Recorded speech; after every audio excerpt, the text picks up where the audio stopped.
One day after accusing his Republican rival of shooting first and aiming later, President Obama's own administration was in damage control mode after the president used an interview with Telemundo to suddenly reveal what sounded like a dramatic shift in U.S. policy toward Egypt. I don't think that we would consider them an ally, but we don't consider them an enemy. They are a new government that is trying to find its way. Back in the 1980s, Egypt was designated as one of a handful of major non-NATO allies, which under U.S. law enjoy special status, such as buying American military equipment more easily. Nonetheless, White House spokesman Jay Carney today insisted this was not a gaffe by telling reporters, quote, the president in diplomatic and legal terms was speaking correctly, that we do not have an alliance treaty with Egypt. Ally is a legal term of art. As I said, we don't have a mutual defense treaty with Egypt like we do, for example, with our NATO allies. Since the U.S. also does not have mutual defense treaties with non-NATO allies like Israel, State Department spokeswoman Victoria Nuland's briefing today got a bit awkward. And I'm going to refer you to the White House for further parsing on this.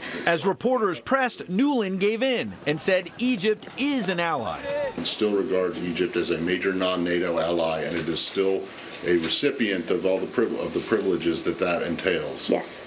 The mixed message continued on Capitol Hill. I don't know about the word ally. We'll see. The confusion comes as violence spreads across the Mideast, with hundreds of protesters storming the U.S. Embassy in Yemen.